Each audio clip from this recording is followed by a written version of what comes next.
It is 7 a.m. on the West Coast, but my body is definitely still used to the East Coast, so I was actually awake at like 4:30. So I'm pretty tired and definitely jet lagged, so we'll see if I'm even a functioning human being in a couple of hours. I wanted to make this video to kind of talk about some stuff that I haven't really shared before. Like, I've shared the surface of a lot of my life, but I haven't talked in detail about any of it, which is really how I've been my entire life. I have always shared the surface of everything. I will talk about anything, but not in too much detail.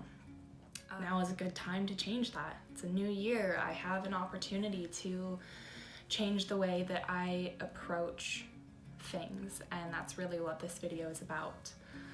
So I have had health issues my entire life. When I was 11 days old, I aspirated and stopped breathing and almost died.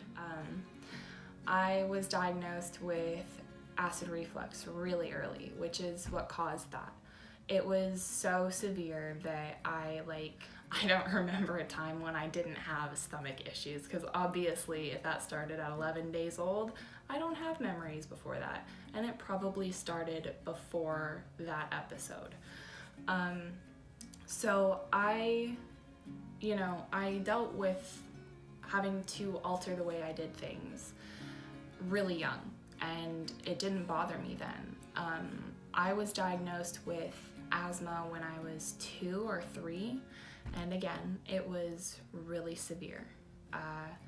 I don't wheeze. I've never wheezed, which if anybody who's following me has asthma, you know that that's kind of like expected. When you have asthma, you wheeze, but I don't.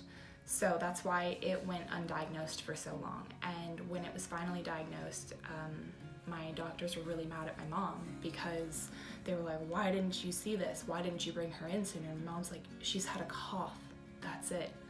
But I wasn't getting any air. And I grew up with health issues. I grew up having to change the way that I ate and played and, functioned through life. And it didn't bother me for a long time. When I was in high school, before high school, when I was in middle school, I developed a pretty severe eating disorder. So I was probably 13 when things changed. I all of a sudden couldn't eat, even when I wanted to. And I was nauseous all the time, and I had no appetite, and it didn't make any sense to me. I was so frustrated because I was like, all right, so I was making this choice all this time, and now that I want to eat, I can't. And it took us another 2 years probably to find what was wrong. I had gastroparesis, and when I was diagnosed, it took us another probably 3 years for me to be healthy again. But it changed a lot for me, because I was 16 and I was dying. I couldn't walk. I couldn't stand for more than 5 minutes. I couldn't really drive on my own. I remember my first day of work at Starbucks. I was there for 30 minutes and I passed out because my body just could not handle it. And I think that's when I started to really understand that I had huge limitations. And it took me a long time to be able to talk to other people about that, because I was so embarrassed. I stopped going out. I stopped seeing friends. I had to work and sleep, and that was it. And then I started going to school. So it was work, sleep, school. I was sick for a long time, and it took me a long time to be able to pull out of that. And then when I was finally healthy again is when my dad started to get really sick. And then my mom had her surgery, and I pushed my body past what it could handle. So I would have little relapses into my illnesses, and it would scare me. It always scares me because I'm always afraid that it's going to be like when I was 16 and we couldn't get a handle on it and I was dying. And like, I have never wanted to experience that again, so I am afraid to push myself to a certain point, and I still did it because I had to, because I needed to be there for my parents. And it wasn't until this year that I really started to feel frustrated with my limitations, because I joined this Instagram community that I love, and I have wanted to grow my account so that I can, you know, be a part of it and share my story with people and help in any way possible.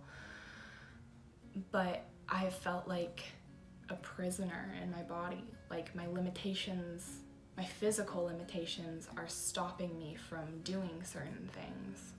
And while they are, they're not going to stop me from achieving my goals, because my illnesses don't define me. My limitations don't define me. My achievements do. And that's really what I have to focus on this year, is not the fact that I can't work out, I can't run up steps, I can't do this and that. I don't need to spend time thinking about those things. I need to spend time thinking about all of the things that I have achieved and what I'm going to achieve that don't require a ton of physical things, because there is a way to do it without hurting myself. I don't need to push myself to a point where my body is failing just to grow my Instagram. I just have to modify the way I do things, like I always have. And while that can be a little bit frustrating, I think that this is going to be the year that I figure it out, that I finally accept who I am 100% and stop trying to change the things that I can't.